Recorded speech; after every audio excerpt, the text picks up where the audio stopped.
Amigos televidentes, radiovidentes e internautas, como siempre, bienvenidos a una versión más de Tal y Como Es. Con nosotros, como siempre, la cada día más bella e inteligente, Arelis Mejía. Arelis.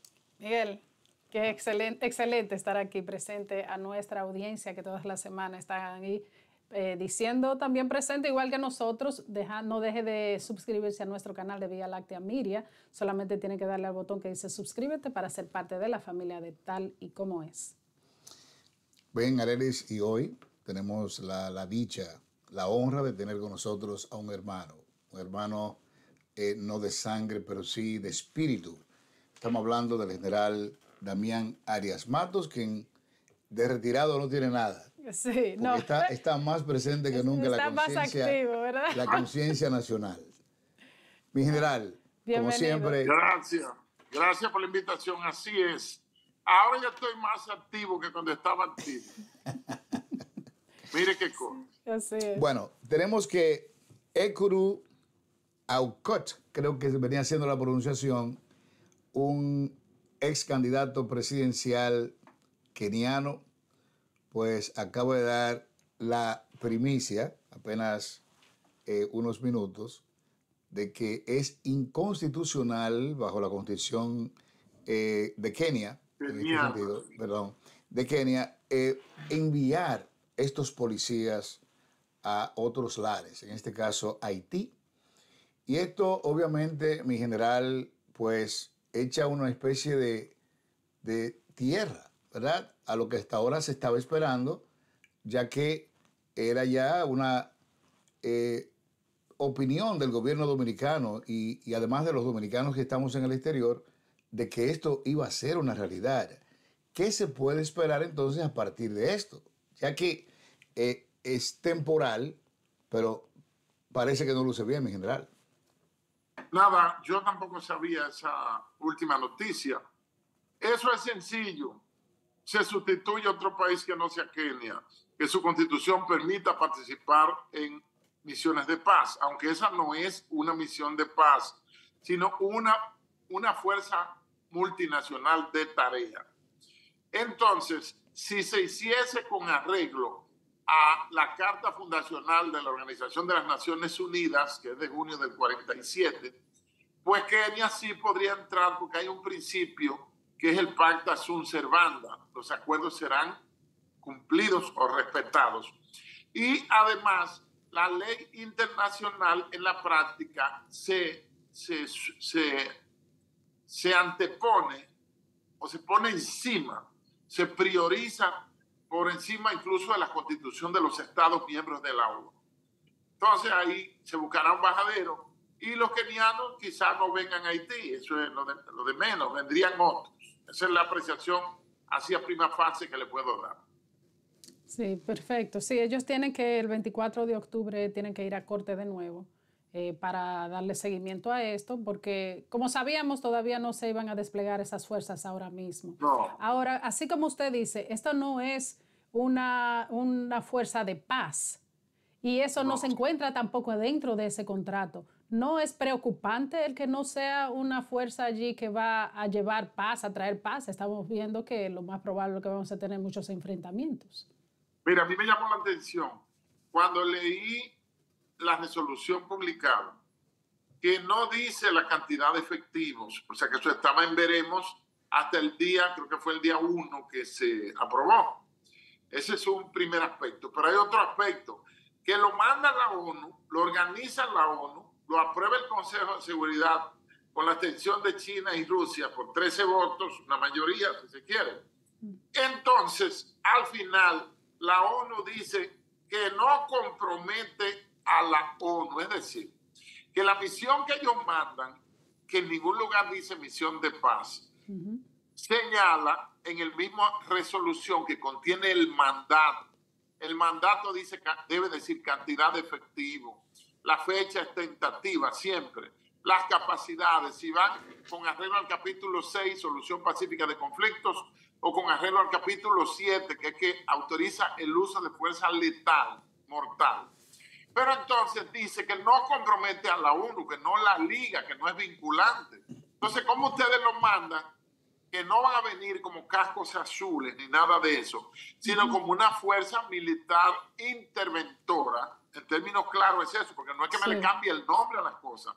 Las cosas con que usted le cambie el nombre no cambian su esencia. Ojo. Entonces, eso es una invasión militar pura y simple. Si la constitución keniana lo prohíbe, lo correcto es que no se viole la constitución y algún otro país de seguro semejante a Kenia va a aportar los 1,000 soldados y las capacidades militares que Kenia ofreció. Esa es la apreciación que yo tengo por ahora. Luce interesante que justamente esta noticia llega en un momento en que el presidente Abinader acaba de dar señales de reabrir la frontera para la interacción comercial entre ambos países. Perdón, y fíjate que cancelaron al canciller que dio una entrevista a la BBC de Londres y por adelantar algunas informaciones que no le cayeron bien al presidente William Ruto de Kenia, pues lo destituyó. Ese es un aspecto importante. Perdona que te interrumpí. No. Déjeme decirle que precisamente eso también me llamó la atención, porque lo que acabamos de ver, que acaba de ser anunciado, es como si fuera una secuela de aquella decisión. Es como si tuviera todo coordinado para desmontar esta actividad. Esa es la impresión que me dio, pero obviamente queremos entonces pasar al plano nacional. Da la impresión de que ya el presidente, luego de haber sido terminado el canal de vigía, pues está obviamente dispuesto a reabrir la frontera para la interacción comercial Haití-República Dominicana. ¿Qué opinión le merece a usted eso? Yo he dicho que las medidas fueron consensuadas, discutidas con el ministro de Defensa, supongo que el ministro de Interior, aunque él dice que no sabe nada de eso, quizá lo invitaron, no sé. Los comandantes de las 3 ramas de las Fuerzas Armadas, por supuesto los viceministros, y fueron correctas, en mi opinión, por mi apreciación. En el momento, porque imagínense que esa fuerza que viene en noviembre, ya los kenianos es muy difícil que no vengan, va a ser un catalizador para acelerar los procesos. Esa es la tesis que me ha surgido, que no se le he visto a nadie. Es una tesis pesimista, pero yo he descubierto en los análisis prospectivos que hago que lo que más se parece a la realidad es el pesimismo. Son cosas que no es un escenario bonito, lindo, pink, color de rosa, porque un escenario demasiado positivo cae en el carácter de iluso el que lo diseña y se parece bastante a la ciencia ficción. Entonces, la diatriba para el presidente son 2 ahora. 1, retiro la tropa o hago un desmonte gradual de tropas. Eso es una medida importante. Y segundo, reabro el comercio bilateral, internacional o binacional, como se dice. O lo abro parcialmente. El comercio se da los viernes y los lunes. Entonces habría que ver si los reduce a un día para hacer la cosa de manera gradual. En lo que se prepara la tan esperada y cacareada invasión de tropas de la ONU, de un pool de países, en lo que Kenia parece que no vendrá. Eso me recuerda una canción de Vicentico Valdés, cuando se le cantaba así, dice, no vendrás. Es una canción como tan amarga. Dice, ¿para qué esperarte? No vendrás. ¿Para qué ilusionarme? Soñar que un día volverás y me amarás tanto como ayer. Espera, bueno, mejor no sigo. Sí. Bueno, parece que Kenia no vendrá. Eso todavía es lo que escuchamos parece. A Vicentico Valdés. Sí. Bueno, no encuentra. ¿Y usted lo conoce? No, claro. De pasar un meridiano ya. Claro. O gente que aprecien el arte por el arte, sin darle mente a la edad del artista o si se murió. Las cosas bellas pertenecen a todas las épocas. Sí. Digo con mucha razón Oscar Wilde. Yo me crié, mi general, escuchando canciones románticas. Sí, mi mamá era muy buena en eso. Sí, en general. Dígame cuál es su opinión acerca de que muchas de las decisiones que se han tomado alrededor de todo esto ha excluido la República Dominicana. Por ejemplo, vemos que se reúne Francia, Canadá, España, los Estados Unidos, discuten todo ese tipo de cosas y una nación que yo entiendo debe de ser la principal aquí, porque primero es la nación más afectada debido a la inmigración que ella ha tenido y también por los mismos, porque estamos ahí al lado, en la frontera. Entonces, ¿no ve usted esto como sospechoso también, el que se excluya a la República Dominicana de estas conversaciones? Una cosa sí, ellos lo hacen por la mala fe que hay, porque nosotros no somos bien vistos. La diplomacia y la victimización diplomática y la pordiosidad de los haitianos a nivel internacional y el incumplimiento de la palabra empeñada, eso es proverbial. Entonces, el organismo que se supone que es un tercero imparcial, el concierto de todas las naciones en la Organización de las Naciones Unidas, comete la grosería diplomática, la desconsideración asquerosa, asqueante, de reunirse en un tema sobre Haití sin invitar a los representantes de la República Dominicana. Aquí lo que se debería hacer, fíjate que no tienen un embajador aquí en República Dominicana, pero lo tienen en Haití. Pero el pobre embajador tiene que vivir metido en Dominicana, huyendo a las desgracias de Haití. Esas son las paradojas que uno no se explica. Entonces, no hay embajador aquí. De aquel lado no hay Estado, sino una gente que si son legales, son ilegítimas.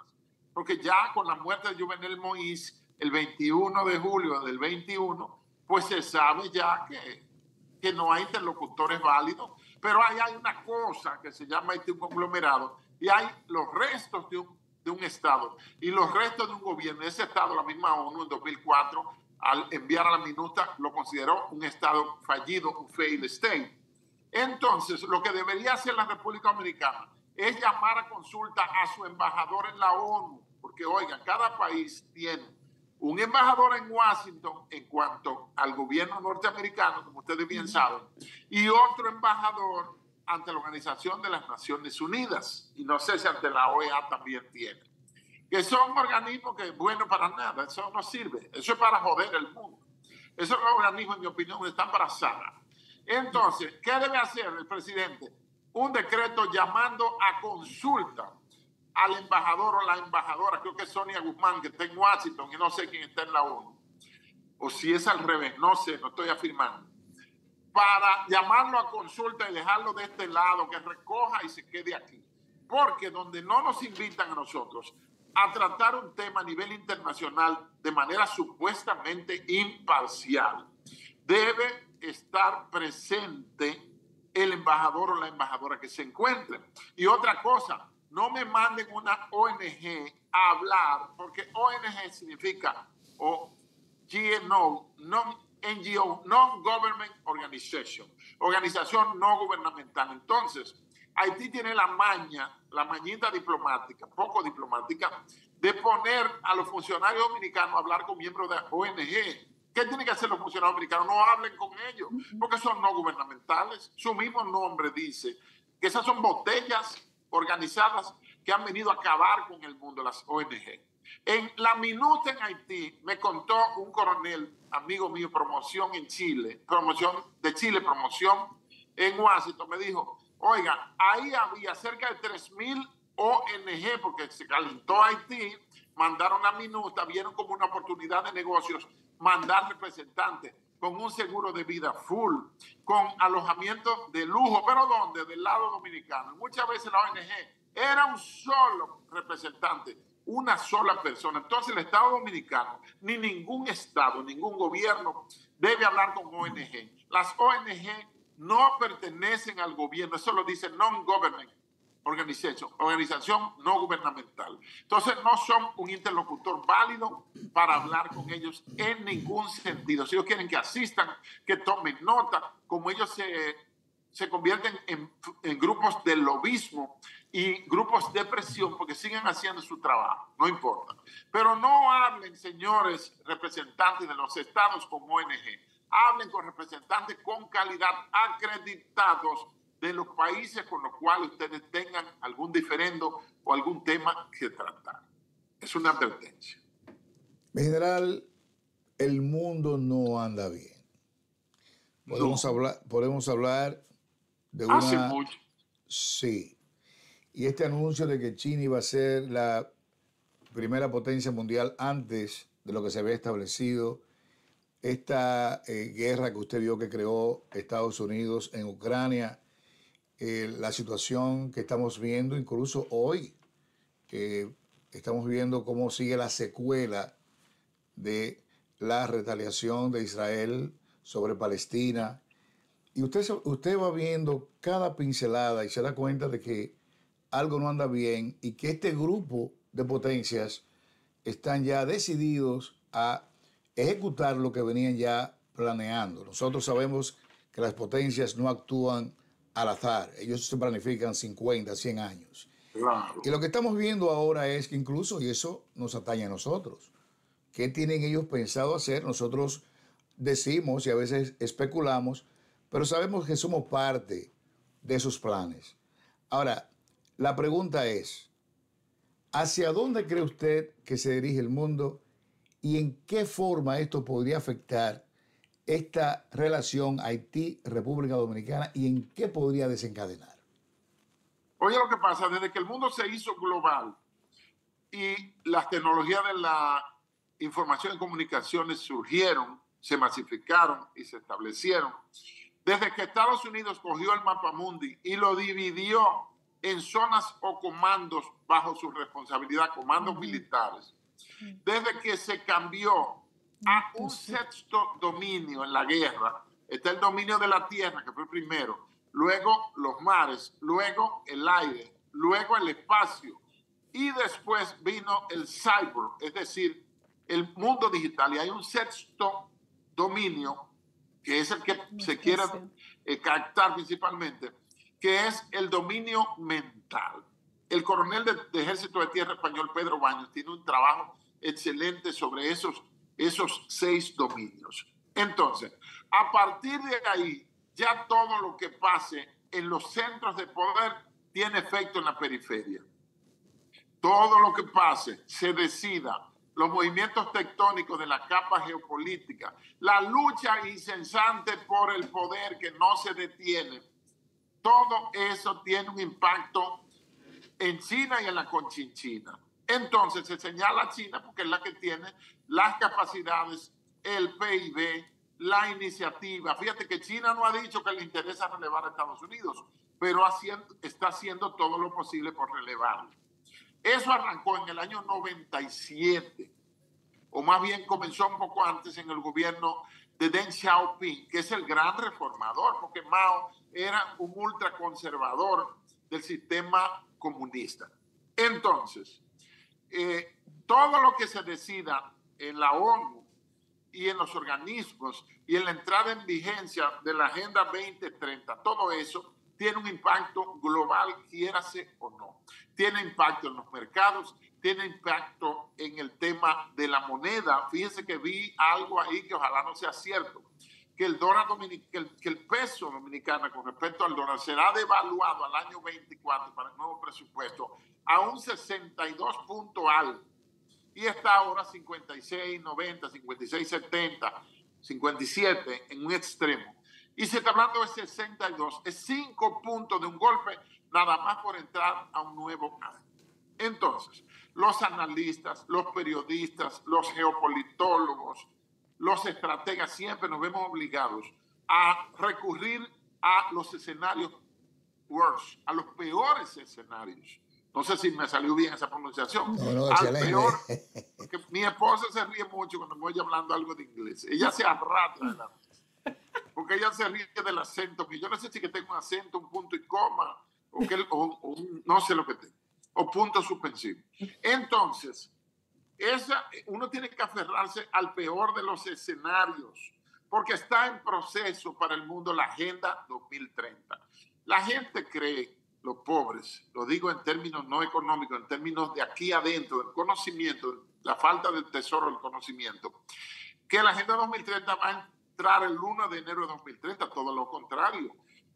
Eso es un proceso histórico. Los procesos históricos tienen que ser graduales. Ellos se dieron 10 años, comenzando en el 20, para que ya en el 30 todos podamos decir, no tengo nada y soy feliz. Es decir, esas no son cosas palo acechado, sino que ellos lo comunican. No se trata de leyendas negras, de leyendas urbanas, de teoría de conspiración. Solo basta entrar al World Economic Forum o Foro Económico Mundial o Foro de Davos, y ahí se leen las recomendaciones que tiene, donde hay 17 metas y 169 objetivos. Entonces, el mundo está patas hacia arriba, por no decir que el mundo está jodido. La paz está prohibida. Fíjense que a partir de la firma de ese acuerdo histórico de paz y entendimiento y seguridad entre Arabia Saudita e Israel, el mismo día 6 de octubre, el mismo día que era el día sagrado viernes de la vida musulmana, del Islam, el Jumu'ah, y antesala del día sagrado que le dio Dios a Moisés para el mundo, no solamente para los judíos, pero ellos lo privatizaron, el Shabbat, y el 50 aniversario de aquella guerra del Yom Kippur, que yo me acuerdo como ahora, a mí me llama la atención, yo tenía 15 años, y me llama la atención eso, que yo me acuerdo de esa guerra del Yom Kippur. Entonces viene ese ataque que no fue una intifada, sino un ataque directo en el que participaron aire, mar y tierra. Por aire, como no tienen una aviación formal como Estados Unidos, pues entraron con cosas, con parapente, que son aquellos paracaídas manejados y que tienen algunos un abanico atrás y una cosa, y entraron a matar hasta los mamandos, como dicen aquí en Dominicana, al que sea, nada más por el hecho de ser judío, los palestinos los matan. Y lo mismo están haciendo con muchísimas más capacidades el Estado sionista de Israel en contra de los palestinos. Los están matando por el solo hecho de ser palestinos. No se reconocen como Estado de manera recíproca. Y el origen de esa carnicería bestial, inapropiada, poco apropiada para el siglo XXI, que se supone que hemos avanzado en el humanismo, en el desarrollo mental, en la tolerancia, en la inclusión, la tan cacareada inclusión. Eso está ahora mismo en proceso. El mismo primer ministro Netanyahu, que lleva 17 años en el poder, que fue reelecto con unas elecciones cuestionadas, que es le un dio corrupto, trabajo, es un corrupto documentado. le dio trabajo formar gobierno, y ahora con esta guerra su figura y su gobierno se solidifica y sale fortalecido. Entonces Netanyahu en el 97 sonó por una situación de corrupción. En el 99 le acusaron de coger $100,000 para hacer un lobismo. De ahí se sacudió nombrando un fiscal él mismo que le resolvió la cosa. O sea, él ha tenido escándalos en sus 17 años, del 97, en el 99, en el 18, en el 19 y en el 20, el 28 de enero del 20, ya lo sometieron ahí. ¿Pero qué pasó? Lo salvó el COVID. Surgió el COVID como un wildcard. Léelo. Y se acabó el procesamiento. Y ahora, desde marzo, hay unos escarceos, o escarceos no, hay una organización impuesta en curso de un expediente acusatorio por corrupción contra ese primer ministro. O sea que no es un santico. Por ahí anda un discurso, el discurso de Netanyahu, que grandioso, qué lindo. Ahí no mencionó nada de los procesos ni de las veces que él ha burlado la justicia. Entonces ahora estamos metidos en un lío muy especial. No es una intifada con tirapiedra. Dicen Hamas dice que son 5,000 cohetes. El problema es cómo ponerse a contar los cohetes. Y Israel dice que fueron 2.500, o sea, la mitad. No creo cuando las cadenas dicen, fíjate que la prensa norteamericana mayormente es de dueños judíos. Ese es un punto importante. Y ellos manipulan no solo lo que pasa en Estados Unidos, lo que pasa en Israel, sino lo que pasa en el mundo. Si no se sabe un hecho, es como si no haya acontecido. De ahí el papel fundamental, no solo de la prensa, sino del control que se debe tener sobre la prensa. Entonces, este ataque es único, es un ataque terrible, se están matando. El mismo presidente dijo que estamos en guerra. Y además, el primer ministro Netanyahu dijo estamos en guerra y dijo Palestina será pulverizada, la vamos a eliminar, no quedará, no habrá más Palestina. Ya eso indica que lo que está en curso ahora, 48, 72, 60 horas después del ataque, es una Blitzkrieg, es una guerra relámpago que aplicaban los alemanes, pero es de tierra arrasada, lo que llamamos en dominicana chapeo bajito. Una guerra genocida, eso es lo que se está desarrollando ahora, matándose por diferencias raciales, porque cualquiera se pregunta, busque en Google, ¿cuál es el motivo del conflicto entre Israel y Palestina? Google casi no te dice nada, porque no hay, lo que te mete son noticias de lo que ha pasado, porque casi no se dice que esos señores palestinos, donde Jesucristo nació en Palestina, ¿verdad? Son hijos de Agar, que era una esclava. No hay que buscar Génesis 16, por ahí, el 21, en la Biblia. Hijo de una esclava llamada Agar. La misma Sara, que tenía 100 años, tenía una promesa de Dios que iba a parir hijos que darían una gran nación. Oigan eso. Le dijo a su marido, pero llégate a mi sierva Agar para que ella me dé hijos, es decir, para que ella los pare y yo los crío, porque Dios estaba, parece, según la interpretación humana, estaba muy lento con el cumplimiento de la promesa. Bueno, el fin es que Abraham le cumplió la orden, él estaba dudoso, pero un ángel le dijo, no tengas temor en seguir, cuando había que votar a Agar, en echar a la esclava. Bueno, pues Abraham se levantó por la mañana, cogió un odre, una vasija de agua, una tinajita, se la dio a Agar y le entregó el niño que tendría alrededor de 12 años para que se vayan a cruzar el desierto. Entonces, ahí Agar subió la vista a pedirle a Dios, a Yahvé, que y ella no era judía, ella era egipcia, a decirle, mire, Señor, por favor, ten misericordia. Bueno, la respuesta le llegó no a Agar, que era egipcia, sino la respuesta le llega al niño que era judío y que tenía parte de la promesa, pero la promesa fue diseñada con el hijo de Sara, aunque Sara o Sarai antiguamente tuviera 104 años. Entonces, eso suena estrambótico que uno cuente eso. Ver, pero eso es el origen. En general, 2000 años de mitología religiosa para apoderarse del mundo, mantenerlo dormido.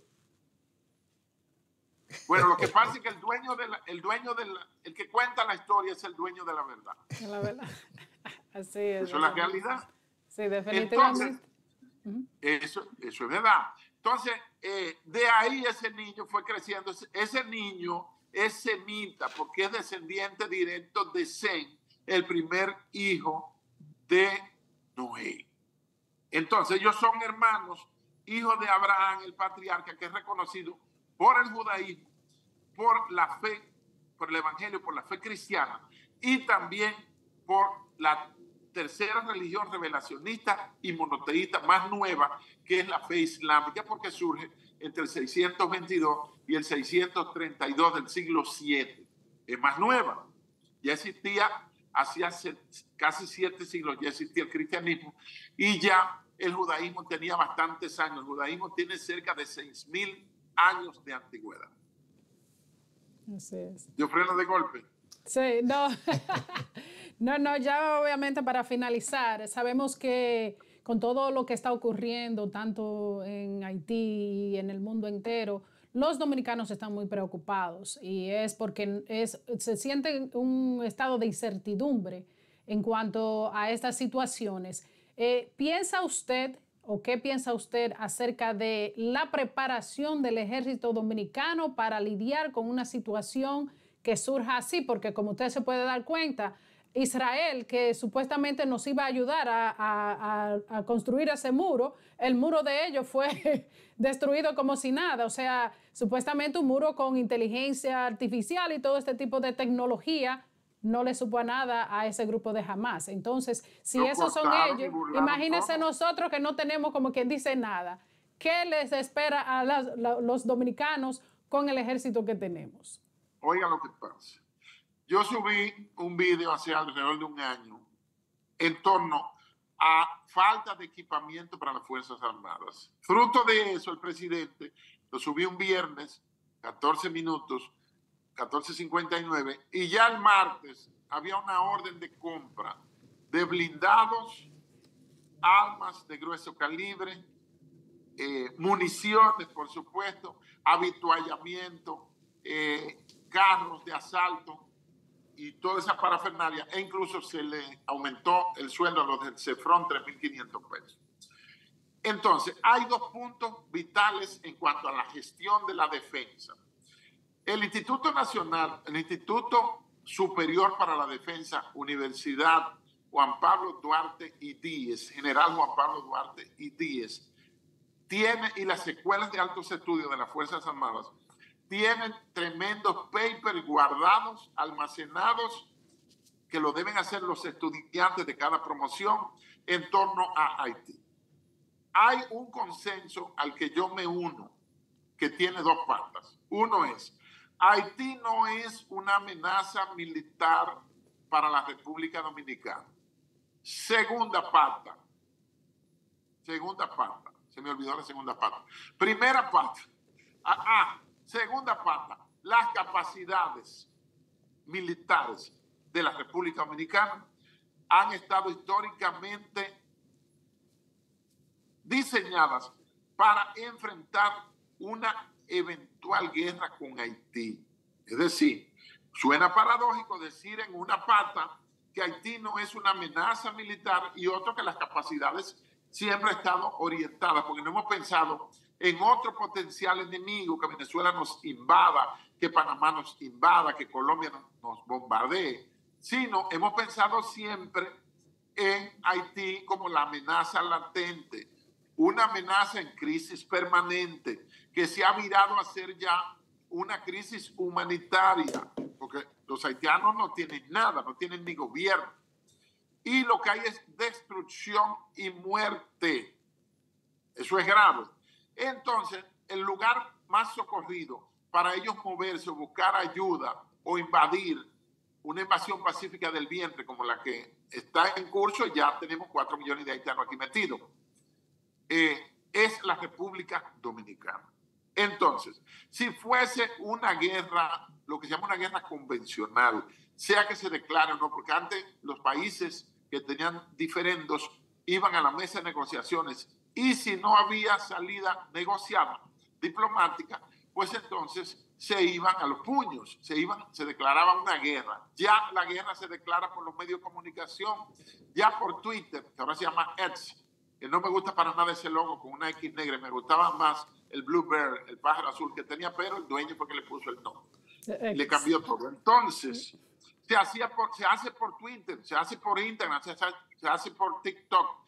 La declaración que sirvió el primer ministro Benjamin Netanyahu es una declaración formal de guerra, aunque no se haya hecho en el Congreso, como lo hizo Franklin Delano Roosevelt el 8 de diciembre, tomando como excusa los autoatentados del 7 de diciembre del 41 en Pearl Harbor, o más bien en la bahía de Oahu, que es el nombre original de ese lugar. Le pusieron Pearl Harbor o Muelle de Perlas y se hizo de una manera formal. Entonces, ahora es diferente. El problema es que ¿cuáles serían los agresores? Los agresores serían las BACRIM, las bandas armadas que podrían pasar para acá.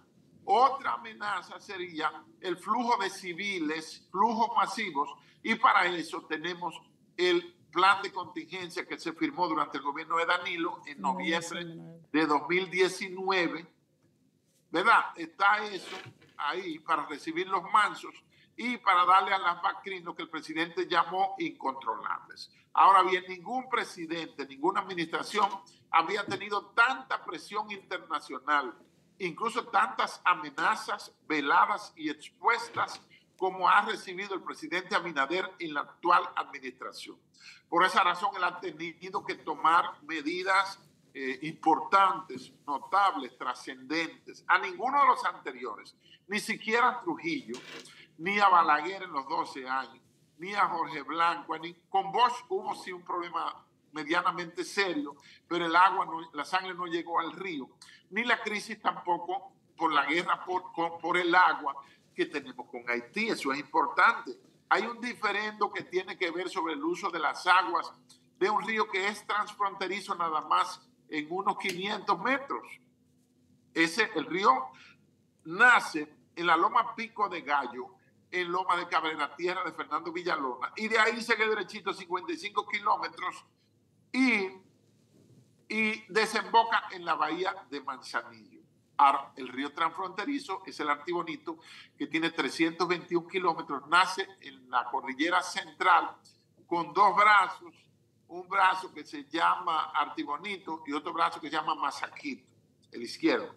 Entonces tiene 321 kilómetros y desemboca en Haití en la bahía de Gonaives o Gonaives. Ese sí es transfronterizo. Entonces los haitianos hicieron su canal, el canal llegó para quedarse, al canal le están echando el fino, como dicen, y va a ser inaugurado el 18 del próximo mes de noviembre, que es el 220 aniversario de la batalla de Berthier entre franceses comandados por Louis Leclerc, cuñado de Napoleón, y también parece que ese cuñado le caía mal a Napoleón, que lo mandó para acá para que lo maten los mosquitos, por poco lo matan.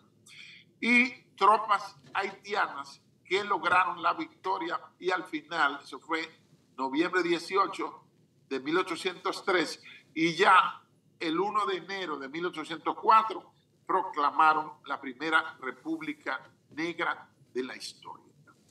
Mi general, muy agradecidos como siempre. Quiero que usted sepa que usted es parte de nuestro programa y agradecemos sobremanera esa participación. Lo que sí queremos es decirle, antes de despedirnos, aunque sea por el momento, es el hecho de que el asesinato de Yitzhak Rabin en el 4 de noviembre del 1995 nos indicó a nosotros que no había forma de dar marcha atrás y de que Israel iba a aprovechar cualquier coyuntura para crear un genocidio contra la población restante palestina y apropiarse o expropiar los terrenos palestinos.